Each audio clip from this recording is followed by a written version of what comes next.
Selamat pagi Pak. Pagi dok, Iya Pak, jadi perkenalkan saya Dokter Aisyah yang bertugas di rumah sakit. Kebetulan dan Bapak siapa? Bapak Ridwan dok, Umurnya berapa Pak? 22 tahun dok, Ya alamatnya di mana Pak? di Antang dok. Iya Pak, jadi berdasarkan hasil anamnesis sebentar kita akan lakukan pemvis. Mungkin agak sedikit tidak nyaman karena sebentar itu saya akan menyentuh-nyentuh daerah perutnya Bapak dan saya akan menekan-nekan, tapi saya akan lakukan sebaik mungkin agar dapat mengetahui apakah penyakit Bapak. Apakah Bapak bersedia? Bersedia dok. Ya, jadi mungkin Bapak ke tempat pemeriksaan sambil saya melakukan cuci tangan. Setelah pasien diinform konsen dan kita persilakan pasien untuk ke tempat pemeriksaan, saya akan melakukan cuci tangan terlebih dahulu. Dan setelah melakukan cuci tangan, pertama saya akan lakukan pemeriksaan McBurney-Stein.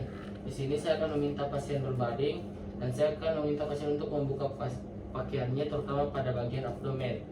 Kemudian pertama saya akan menghangatkan suhu telapak tangan saya dan memberikan penekanan dengan ujung jari 2, jari 3, jari 4, dan jari 5 secara perlahan-lahan pada titik McBurney sambil melihat ekspresi pada pasien. Permisi Pak, bilang kalau sakit nih Pak. Ya, di sini pasien merasa nyeri. Kita harus hati-hati saat melakukan pemeriksaan ini karena jika positif pasien akan merasa sangat nyeri. Nah, kemudian untuk interpretasinya sendiri, dia nyeri apabila terjadi kelainan pada regio kanan bawah pasien. Nah, setelah itu untuk Lambertsen-nya sendiri, tes selanjutnya Lambertsen ini saya akan lakukan penekanan secara perlahan-lahan dengan menggunakan jari 2, jari 3, dan jari 4 serta jari 5 pada kuadran kiri bawah abdomen. Di sini saya akan menarik jari saya secara tiba-tiba sambil melihat ekspresi pada pasien. Terus Pak, bilang nih kalau nyeri Pak. Jadi di sini pasien positif karena merasakan nyeri pada regio kanan bawah abdomen. Nah, untuk pemeriksaan selanjutnya itu untuk selesai. Nah, di sini saya akan meminta pasien untuk berbaring ke sebelah kiri. Terus Pak bisa baring ke sebelah kiri. Nah, dan saya akan melakukan ekstensi tungkai bawah kanan pasien. Di sini saya juga memperhatikan bagaimana ekspresi pasien dan meminta pasien mengatakan bila ada nyeri. Terus Pak bilang nih kalau nyeri. Ya, di sini pemeriksaannya positif karena pasien merasa nyeri pada regio kanan bawah. Untuk pemeriksaan selanjutnya itu obturator sign. Untuk obturator sign-nya kita akan meminta pasien untuk berbaring pada posisi supine atau terlentang.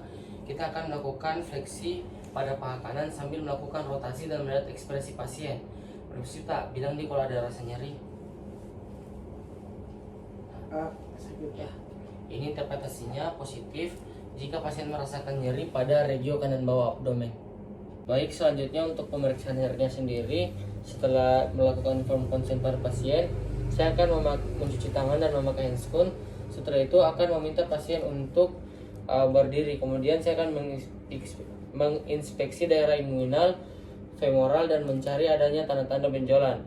Jika benjolan tidak tampak, maka saya akan meminta pasien untuk melakukan manuver falsafa dengan meminta pasien untuk meniup tetapi menutup mulut dan hidungnya. Permisi Pak, bisa kayak meniup tapi tutup mulut sama hidung. Ya, di sini sambil kita mengamati apakah ada muncul benjolan pada daerah inguinal dan femoral atau tidak. Setelah jika benjolannya tampak, saya akan meminta pasien untuk mendorong kembali benjolan itu dan lihat apakah benjolannya dapat dimasukkan atau tidak. Jika tidak dapat dimasukkan, kita akan meminta pasien untuk berbaring dan akan mengulanginya kembali. Baik, untuk pemeriksaan palpasinya sendiri, di sini saya akan meminta pasien berbaring dan saya akan meletakkan jari kedua pada kanalis inguinalis dan meminta pasien untuk batuk. Baru saya bisa batuk. Ya, di sini positif hernia indirect jika positif hernia indirect inguinalis jika terasa massa lunak yang menyentuh jari.